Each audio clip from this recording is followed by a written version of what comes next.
Looking back, it wasn't easy. I worked 12 to 16-hour days for 4 years.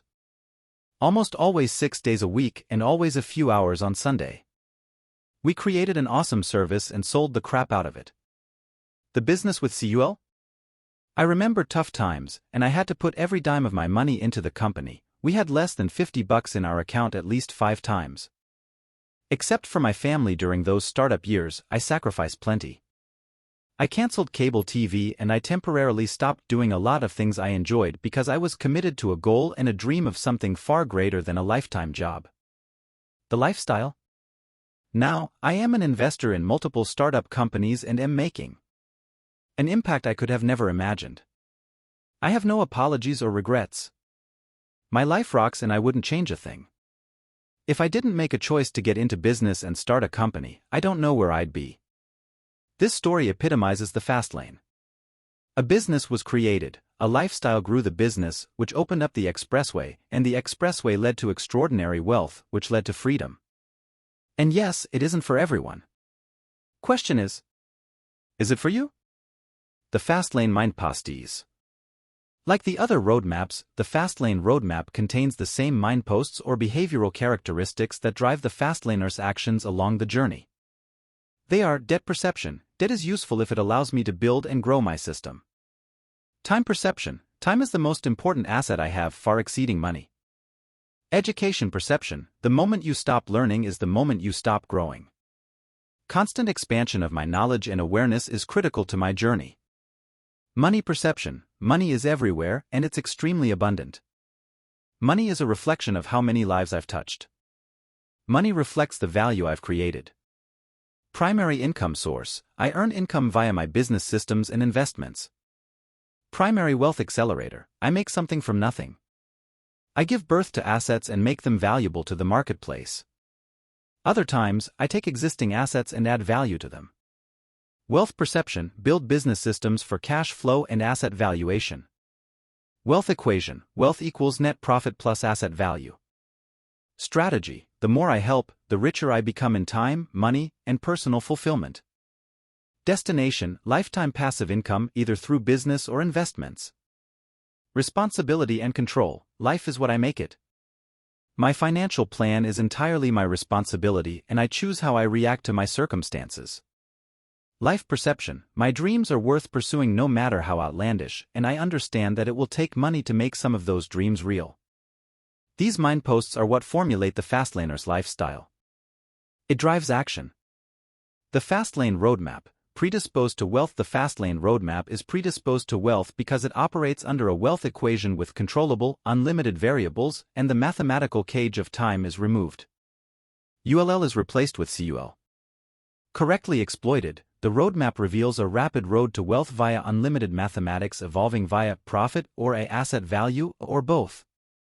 This rapid wealth accumulation expunges years from the journey to wealth because time is removed or exploited during the process. The FastLane produces wealth in short periods, millions, sometimes billions of dollars.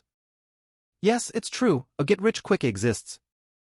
The shadow behind get-rich-quick. Successful FastLaners get rich quick. Don't let those 3 words scare you. I know when you hear them you're inundated with a flurry of negative associations starting with scam. Things like one tiny classified ad and seminars that cost $5,000, memories of infomercial gurus, foreign lotteries, the interior finance minister from Nigeria who needs help unloading $9 million USD, and the phony Bill Gates, who needs you to forward this email beta test to everyone and be rewarded $50,000 in quick cash because, gosh golly, the attorney listed on the letter says so. Get rich quick is such an abused phrase that it has no credibility. Beaten and battered, we're numb to believe it doesn't exist. Like Santa or a unicorn, we're advised, get rich quick is a scam. I don't blame you, but is it true? Can't you make millions like they say on infomercials? The distinction is that get-rich schemes aren't endemic of a get-rich-quick, but its evil twin, get-rich-easy. Get-rich-easy shadows its innocent sibling, leaving a trail of victims to be blamed by its brother. Get-rich-easy parades in the limelight and on late-night television. It lies, deceives, and casts a mirage of vanity that all desire. Just watch this quick start video or buy this stock software program, and wham, you will be rich in 10 days. No. That's not a get rich quick. But a get rich easy, and that only leads to a lighter wallet. FastLane success stories embody a get rich quick. For people to proclaim it doesn't exist is another untruth advanced by ignorance. Don't allow Slowlane losers to corrupt truth. Don't concede. Don't make that only happens to other people your truth. Many people have lived a get rich quick because it was preceded by process. Tales from the FastLane. Unless you live in a vacuum, you're already familiar with the FastLane. When anyone experiences a get rich quick event via business, you're witnessing the FastLane. Here are some FastLane stories pulled from the headlines. The inventor who creates a gadget and sells millions of them to 15 wholesale distributors. The guy who builds a cell phone application and sells it 50,000 times. The guy who formulates an energy bar to help him stave off hunger and later is offered $192 million for his company. The guy who builds a blog and 3 years later sells it for $4 million to a big pharmaceutical company. The woman who invents a mop and sells 500,000 of them on QVC. The teenager who builds a website that profits $70,000 a month and later sells it for millions. The guy who patents a product process and then licenses it to a Fortune 500 company and goes on to make $14 million. The guy who creates a website to help him listen to his favorite basketball team and later sells the company for $5.5 billion. The guy who builds a software company and later becomes the richest man on the planet. The doctor who researches anti-aging treatments and sells them to a drug company for $700 million. The author who writes a book about a teenage wizard and goes on to become a billionaire. The gal who manufactures and sells 20 million undergarments that help women fight body gravity. The internet marketer who earns $150,000 per month selling ads. The infomercial marketer who remakes an existing product and sells 4 million of the new, improved version. The guy who creates an energy drink to help him stay hydrated and then sells the company for $530 million. Hidden get-rich-quick fast lanes are everywhere if you just look for them. The FastLane, wealth's industrial revolution. The Industrial Revolution was a historic period when humans learned how to leverage the speed and efficiency of machine-based manufacturing. Manual labor was replaced in favor of systems, an organized union of distinct parts that coalesced into a specific production outcome. Long and arduous tasks manually handled by humans transformed into mechanization, expelling most human labor out of the production equation. For that era, it was their version of get rich quick. Products that formerly took months to manufacture now took days. Likewise, financial freedom via the FastLane roadmap is like an industrial revolution for wealth. The default road to wealth is manual labor, a fight against time and intrinsic value. The rapid road to wealth is to industrialize the wealth process, to systematize it like our ancestors systematized production. The differences between the default road, the slow lane, and the shortcut, the fast lane, are best demonstrated in an Egyptian parable. The parable of FastLane wealth. A great Egyptian pharaoh summons his 2 young nephews, Chuma and Azur, and he commissions them to a majestic task: build 2 monumental pyramids as a tribute to Egypt. Upon completion of each nephew's pyramid, Pharaoh promises each an immediate reward of kingship, retirement amidst riches, and lavish luxury for the rest of their natural lives. Additionally, each nephew must construct his pyramid alone. Chuma and Azur, both 18, know their daunting task will take years to complete. Nonetheless, each is primed for the challenge and honored by the pharaoh's directive.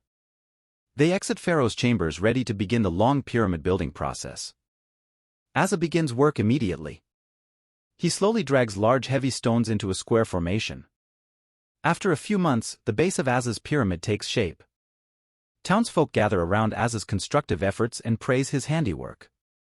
The stones are heavy and difficult to move, and after 1 year of heavy labor, Azur's perfect square foundation to the pyramid is nearly finished. But Azur is perplexed. The plot of land that should bear Chuma's pyramid is empty. Not one stone has been laid. No foundation.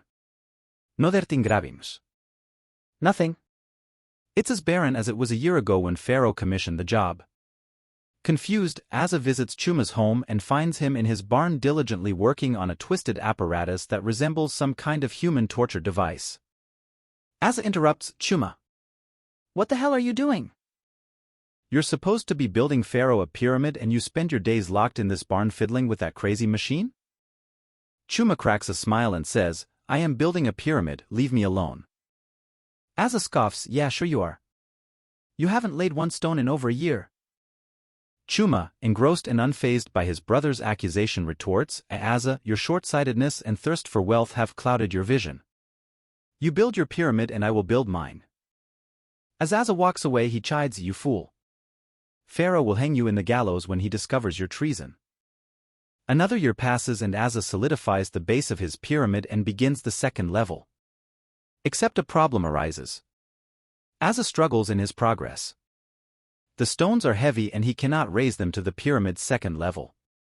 Challenged by his physical limitations, Azur recognizes his weakness. He needs more strength to move heavier stones, and to do so, seeks the counsel of Bennu, Egypt's strongest man. For a fee, Bennu trains Azur to build bigger and stronger muscles. With great strength, Azur anticipates the heavier stones will be easier to lift onto the higher levels. Meanwhile, Chuma's pyramid plot of land is still barren. Azur assumes his brother has a death wish since, by all appearances, Chuma is violating Pharaoh's mandate. Azur forgets about his brother and his non-existent pyramid. Another year passes and Azur's pyramid construction slows to a disheartening crawl. It often takes 1 month just to place one stone. Moving stones to the upper levels require great strength and Azur spends much of his time working with Bennu to build greater strength. Additionally, Azur is spending most of his money on counseling fees and the exotic diet required for the training. Azur estimates at his current construction pace, his pyramid will be completed in another 30 years. Unfazed, Azur lauds, after 3 years, I've far surpassed my brother. He hasn't placed one stone yet. That fool! Then, suddenly, one day while hauling a heavy stone up his pyramid, Azur hears a loud commotion erupting from the town square. The townsfolk, regular observers to his work, abruptly abandon his plot to examine the celebratory fuss. Curious himself, Azur takes a break and leaves to investigate. Surrounded by a cheering crowd, Chuma trolls up the town square commandeering a 25-foot contraption, a towering machine built from a twisted maze of gantries, wheels, levers, and ropes. As Chuma slowly moves up the village street amidst the buoyant crowd, Azur fears the explanation. After a short trawl to Chuma's barren pyramid plot, Azur's suspicions are confirmed.